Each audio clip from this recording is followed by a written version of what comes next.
قال المصنف رحمه الله تعالى ونفعنا به وبعلومه في الدارين آمين يا رب العالمين. قال رب اشرح لي صدري ويسر لي أمري واحلل عقدة من لساني يفقهوا قولي. قال لا علم لنا إلا ما علمتنا إنك أنت العليم الحكيم وتب علينا إنك أنت التواب الرحيم. Al-lafdzul khamisu al-hikmatu. Adapun lafaz yang kelima yang telah terjadi pergeseran makna adalah lafaz al-hikmah.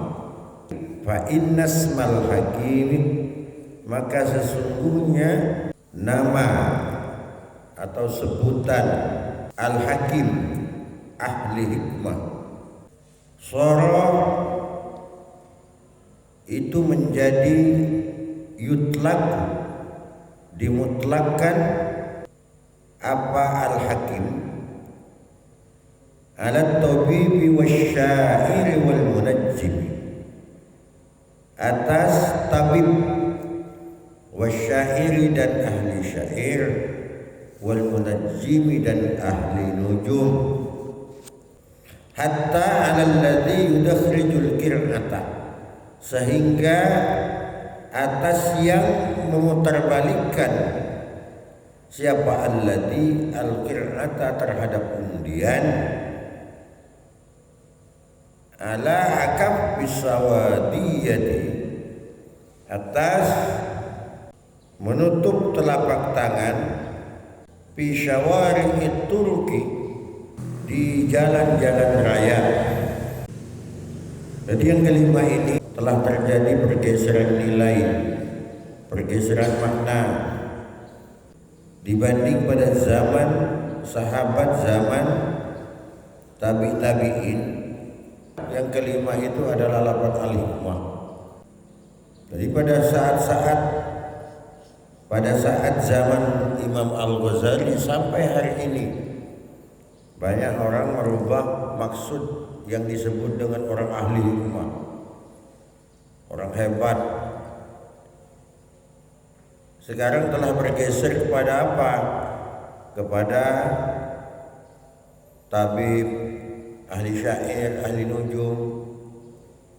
Sehingga kata Imam Ghazali di sini, bahkan pesulap pun itu disebut orang ahli hikmah hari ini. Padahal bukan gitu maksudnya, tidak masuk itu. Yang disebut ahli hikmah itu bukan yang seperti itu. Jadi tukang sulap di jalan-jalan itu diistilahkan orang hari ini itu dengan ahli hikmah, padahal tidak. Cuman bolak-balik tangan, sulap. Bukan itu yang dimaksud dengan ahli hikmah itu, bukan. Wal hikmatu, dan adapun hikmah, hiya allati athna Allah azza wa jalla 'alaiha, yaitu adapun hikmah, allati adalah apa-apa yang athna telah memuji Allah, siapa Allah azza yang maha mulia, wa jalla dan maha agung, 'alaiha atas hikmah. Faqala, kemudian Allah berfirman, wa may yu'tal hikmata, dan barang siapa yang telah dihadirkan, telah didatangkan al-hikmata terhadap ilmu hikmah, faqad utiya, maka sungguh utiya telah didatangkan siapa man khairan terhadap kebaikan, katsiran yang banyak. Jadi padahal kata Allah, di firman Allah di dalam Al-Quran, yang dimaksud dengan hikmah itu orang kalau sudah mempunyai ilmu hikmah, maka orang itu telah menjadi orang pilihan dari Allah Subhanahu wa taala, dan orang itu akan diberi kebaikan-kebaikan oleh Allah yang banyak. Itu yang sebenarnya disebut hikmah, al-hikmah, ahli hikmah. Al-Hakim orang yang ahli hikmah, al-hikmatu ilmu hikmahnya, bukan tukang sulap.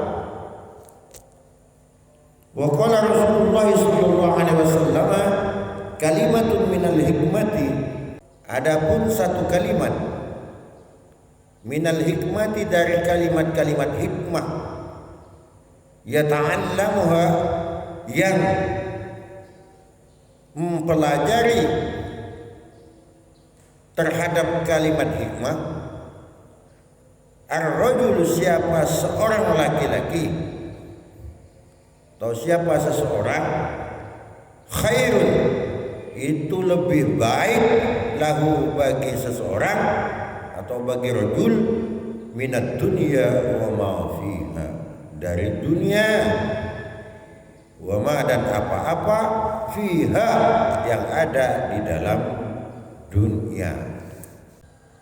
Ini orang menguasai ahli hikmah itu tak usah banyak, satu saja itu lebih baik dari dunia dan isinya. Bukan tukang sulap. Kan hanya kadang-kadang di pasar tukang sulap. Padahal itu hanya ilmu mengelabui mata, peniungkuan, bukan. Kayak sihir. Kalau sihir itu ada yang nyata, tapi itu dari setan, sudah kita pelajari di depan. Tapi kalau nggak tukang sulap, itu asli mata kita dibalik.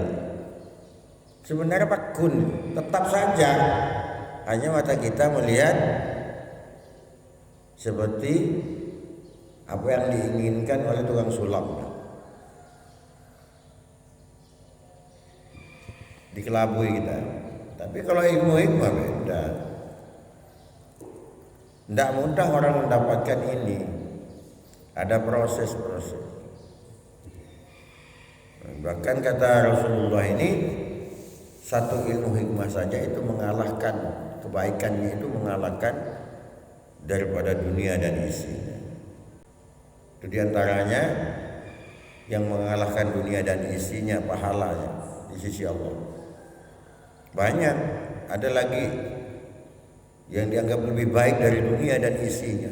Berarti Anda telah menjadi orang yang beruntung, Anda telah menjadi orang yang menang, Anda itu menjadi orang yang kaya raya di sisi Allah Subhanahu wa taala secara lahir dan batin, telah mendapat keridhaan Allah Subhanahu wa taala. Contoh yang lain apa?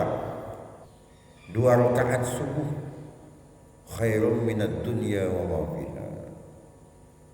Rakaatan subhi khairun minad dunya wa ma fiha. Adapun 2 rakaat subuh itu bagi Allah lebih baik daripada dunia dan isinya. Jadi orang yang sholat subuh, apalagi ini jemaah di sini di masjid, itu pahalanya di sisi Allah itu lebih baik daripada dunia dan isinya. Kan soki. Orang dipajari oleh orang itu berarti kita soki sampai dunia dewi lah di sisi Allah Subhanahu wa taala. Raja pahala. Kalau hari ini memang tidak begitu digubris. Padahal itu promo dari Allah Subhanahu wa taala. Diskon besar-besaran dari Allah Subhanahu wa taala. Tapi tidak begitu digubris, tidak begitu antusias manusia. Kenapa? Karena hari ini belum bisa mereka rasakan. Mereka butuhnya bukan hari ini soalnya. Itulah manusia. Manusia itu selalu dia terlambat, selalu menyesal. Itu sifat manusia. Kenapa aku dulu tak bagus-bagus di dunia? Sama ketika dalam hal dunia sekalipun bisa. Orang yang tidak mau dengan bonus-bonus yang ditawarkan Allah, yang ditawarkan Rasulullah, nanti dia akan menyesal di hadapan Allah Subhanahu wa taala. Kenapa ketika aku hidup di dunia aku santai-santai saja, ada bonus Allah tapi tak pernah aku jemput, nyesal dia.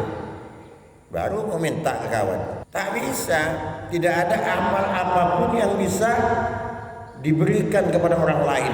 Bahkan suami tak akan memberikan kebaikannya kepada istrinya istri tak akan memberikan kebaikan kepada suami, begitupun orang tua tidak akan pernah memberikan satu nilai kebaikan itu kepada anak-anaknya, begitupun anaknya kepada orang tuanya. Bahkan pahala Anda ketika membuang duri di jalan pinta oleh istrinya tak akan diberikan kalau di akhirat. Tak bisa lor, masing-masing tak bisa, semua memperjuangkan nasib ketika di hadapan Allah itu. Sekecil apapun ibadahmu itu syarat dikumpulkan untuk menyelamatkan diri masing-masing. Hari ini memang dianggap enteng, tak solat enteng, soal kopeng tak langsung Itulah umat Rasulullah. Untungnya kita sehari ini melakukan dosa itu masih diberi tenggang, diberi waktu kita untuk taubat kepada Allah Subhanahu wa taala. Karena batasnya sampai tenggorokan, ketika nyawa ada di tenggorokan. Coba umat lain itu ketika tidak mau mengikuti syariat langsung diazab oleh Allah Subhanahu wa taala. Tapi umat Rasulullah tidak. Dia itu kalau membuat dosa ditulis dosa, tapi ditunggu oleh Allah kapan dia mau tobat sebelum nyawa terlepas dari badan. Untung kita jadi umat Muhammad. Tuh. Banyak cerita-cerita Nabi yang lain. Bagaimana Nabi Nuh umatnya ditenggelamkan. Bagaimana Nabi Yunus diserang banjir bandang, diazab oleh Allah Subhanahu wa taala, sampai Nabi Yunus itu putus asa karena ditunggu ketika doa kepada Allah, ya Allah azab aku sudah tidak mampu dengan umatku. Ya tunggu Yunus selama 40 hari kamu tunggu azabku kepada umatmu itu. Kata Allah, apa? Sampai 39 hari azab tak datang-datang, putus asa Nabi Yunus. Akhirnya dia lari menghindar dari kota itu, meninggalkan umatnya, naik kapal. Akhirnya di kapal diserang badai, diundilah di kapal itu.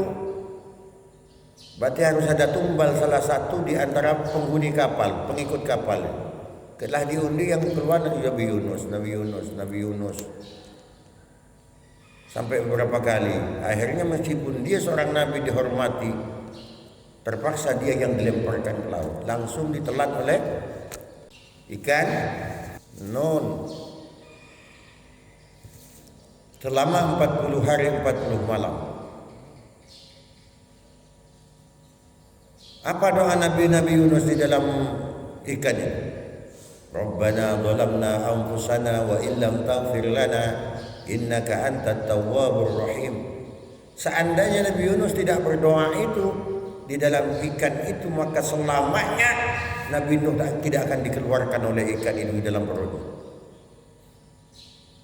Jadi kalau dijadikan tebak-tebakan itu, tebak-tebakan agama, tebak-tebakan mengandung hikmah ilmu. Kuburan-kuburan apa yang orang dalam kuburnya dengan kuburnya berjalan-jalan mengelilingi 7 samudra. Kuburan apa? Kuburan Nabi Yunus. Nabi Yunus dengan kuburannya itu kan ikannya itu berjalan-jalan dia. Itulah satu-satunya kuburan yang bisa membawa berjalan-jalan orang yang di dalam kuburnya itu, yaitu kuburan Nabi Yunus, sampai berkeliling dia 7 samudra. Itu tebak-tebakan ilmu. Memang ajaran Allah di dalam Al-Quran. Kuburan yang berjalan mengelilingi 7 samudra, yaitu kuburan Nabi Yunus. Fandur malladzi kanatil hikmatu ibaratun anhu. Maka lihatlah apa-apa yang ada, apa al-hikmatu ilmu hikmah, ibaratan itu menjadi ibarah, menjadi contoh gambaran, anhu dari ma wa ila madza nukila, dan terhadap apa-apa nukila yang telah dinukil, diganti, apa alladzi. Jadi kata Imam Ghazali, nah sekarang lihat ilmu hikmah yang dimaksudkan Allah itu seperti apa, terus ilmu hikmah yang telah terjadi pergeseran hari ini itu seperti apa. Ternyata telah diganti, ditukar maksud dengan tujuan yang sebenarnya itu. Wakis dan kiaskan atau bandingkan bihi dengan alladzi baqiyatal alfat, kata-kata yang lain. Wahtaris anil ihtirazi, dan jagalah dari tipuan-tipuan bitalbisati ulama isu'i, dengan penyerupaan atau tipuan dari ulama-ulama su, ulama-ulama jelek. Fa inna syarrahum, maka sesungguhnya jeleknya ulama-ulama su, a'dham, itu lebih besar bahayanya, ala dini, terhadap agama, min syarri syayatin, dari kejahatan setan-setan. Jadi kita Ghazali bandingkan dari lafaz-lafaz yang telah terjadi pergeseran nilai. Kalau di dalam Ihya ini kita 5 yang dijelaskan oleh Imam Ghazali, yang terakhir itu yang sekarang lagi kita bahas itu, yaitu al-hikmah. Disuruh bandingkan. Terus setelah itu kalian jaga, jangan sampai kalian tergeser dari memaksudkan lafaz al-hikmah itu bergeser dari makna yang sebenarnya. Makanya ketika kalian belajar, kalian berguru dan sebagainya, hati-hati jangan sampai kalian itu tertipu oleh orang-orang ilmuwan yang jahat, oleh ulama-ulama yang jahat, yang menjelaskan maksud agama tidak sesuai dari apa yang dikehendaki oleh Al-Quran, tidak sesuai dengan apa yang dikehendaki oleh Rasulullah di dalam hadisnya, agar tidak beda maksud dan tujuan. Hati-hati dengan ulama su. Ternyata ulama itu ada 2. Ada ulama itu yang baik, ada ulama yang soleh, ada ulama yang su, ada ulama jelek. Kalau ulama su ini, kata Imam Ghazali, itu lebih jahat, lebih berbahaya daripada kita menghadapi setan. Kenapa? Karena ulama su ini samar. Kalau setan sudah nyata, dia itu musuh kita. Tetapi kalau ulama su, kadang justru dia itu idola kita, bisa jadi dia idola kita. Ketika dia yang berbicara, kemudian kita percaya karena dia anggap dia orang berilmu, padahal sesungguhnya dia telah menyesatkan kita semua. Jadi maka disuruh hati-hati oleh Imam Ghazali. Hati-hati kalian, jangan sampai tertipu oleh ulama-ulama su yang telah mengajarkan, menggeserkan makna agama kepada sesungguhnya. Dalam banyak hal, tidak hanya dengan lafaz hikmah ini saja. Urusan agama menjadi urusan dunia banyak. Hari ini banyak ulama yang telah menggeserkan, padahal perjuangan agama itu apa? Untuk menghilangkan kebodohan, mendapat ridho Allah. Jadi pergeseran. Kita mendirikan majelis-majelis, kita mendirikan lembaga-lembaga misal. Tujuannya itu apa? Untuk lillahi kalimatillah subhanahu wa ta'ala. Bukan untuk yang lain. Tapi banyak sekarang telah terjadi pergeseran itu semua. Pergeseran maksud dan tujuan. Yang awalnya tujuan akhirat, akhirnya menjadi tujuan dunia. Kelihatannya kelopak mata kita melihat itu adalah tujuan akhirat, padahal inti yang sebenarnya itu adalah tujuannya adalah dunia. Banyak yang seperti itu. Itu harus hati-hati oleh Imam Al-Ghazali. Ini syaitan, adapun syaitan biwasitotihim, dengan perantara ulama su, yatadarra, itu perlahan-lahan, ila tizaid din, itu mencabut alladzina min qulubihim, yang dari hati-hati makhluk.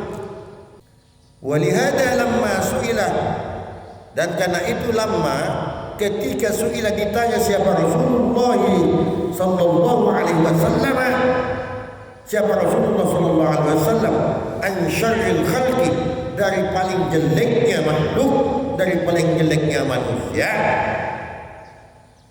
aba, maka enggan siapa Rasulullah untuk menjawabnya.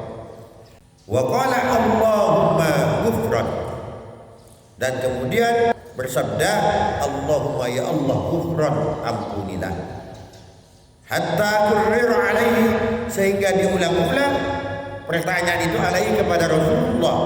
Tsumma qala, kemudian Rasulullah hum ulama usu'i, hum, adapun mereka adalah ulama-ulama su.